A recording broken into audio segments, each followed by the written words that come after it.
Lots of people think they can speak English well, but the English that native speakers use every day is totally different from the English that you learn in the textbook. That's why in today's video, I want to test you, and I want to see how well you can understand real life, real world English. I'm going to give you 10 sentences, and in each of the sentences, there will be a phrase or a word that is very natural. It's something that native speakers use every single day. And I want to see if you can understand the meaning of each of these sentences. Ready? Let's get into the test. Look at this sentence. I was going to call you, but I got caught up with work. To get caught up with something is a confusing verb.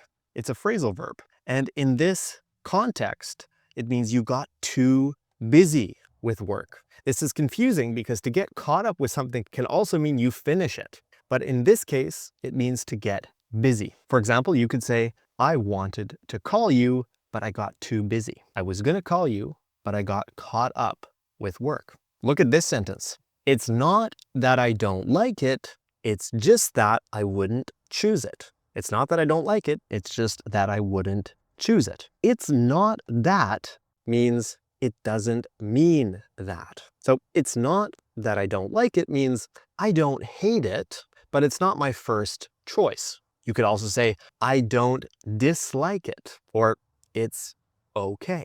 And look at this sentence. What does this sentence mean? I didn't realize how tired I was until I sat down. I didn't realize how tired I was until I sat down. This means I noticed I was tired only after I sat down. I didn't notice how tired I was until I sat down, only after I sat down. When I sat down, I realized I was very, very tired. I didn't feel tired before I sat down. I only felt tired after I sat down. We're 3 questions into the test. Let me know in the comments how you're doing. Have you gotten all 3 right? What have you found difficult so far? What have you found easy?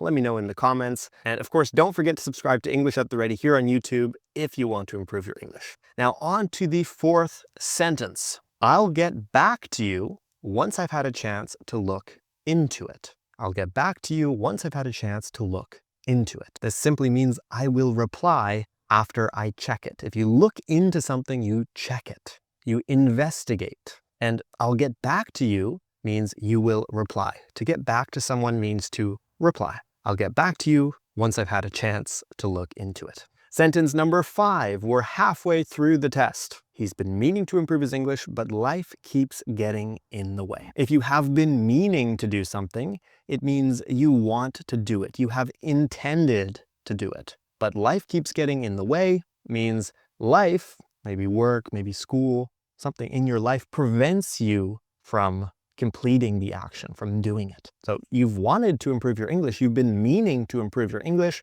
but life has been getting in the way. Life keeps getting in the way. You have work, you have school. Life has prevented you from improving your English. You don't have any time. Something always stops you. All right, now on to sentence number 6. Look at this sentence. I'd rather wait and be sure than rush and regret it. I'd rather wait and be sure than rush and regret it. I'd rather or I would rather means I would prefer. I prefer to wait. I don't want to be rushed. I don't want to make a quick decision. I need to think about it. I would rather, I prefer to wait. I'd rather is so common. I use it all the time. Native speakers use this construction all the time. I'd rather means I prefer. Question 7. It turns out we were worrying about the wrong thing. It turns out we were worrying about the wrong thing. It turns out means in the end. In the end, we were worrying about the wrong thing. The problem was different than we thought, or we were worrying for a different reason. It turns out we were worrying about the wrong thing. Let me know how you're doing in the comments.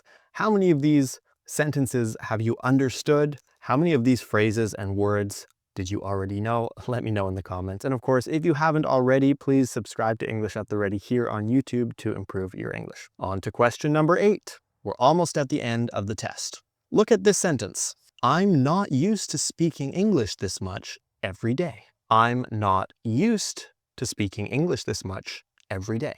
When you are used to something, it means you are accustomed to doing it. You do it often. It's normal for you. You are used to doing it. So I'm not used to speaking English this much every day means you don't often speak English. It's not normal for you. You're not used to it. Sentence number 9. Had I known earlier, I would have handled it differently. Had I known earlier means if I knew earlier, I would have handled it differently. I would have done things differently. Would have handled it differently. I wouldn't have done what I did. I would have done something different. Had I known earlier, if I knew earlier. This is a more advanced construction. Had I known. And last but not least, sentence number 10, the last sentence on our list. By the time we arrived, everyone had already left.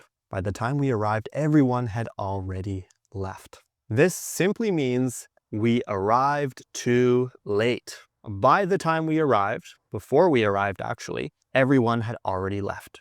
We arrived too late. In this case, by the time means before the time. If you say, I will let you know by tomorrow, it means I will let you know before tomorrow. By the time we arrived, everyone had already left. That brings us to the end of today's quiz. Let me know in the comments, how did you do? How many did you get right? How many words, how many phrases, how many sentences did you understand? If you want to study English with me and my team of native English speakers, you can click the link in the description below to apply for our online programs. We have several options available, including group classes, private classes, recorded classes, and so much more. So click the link in the description below if learning English is a priority for you this year.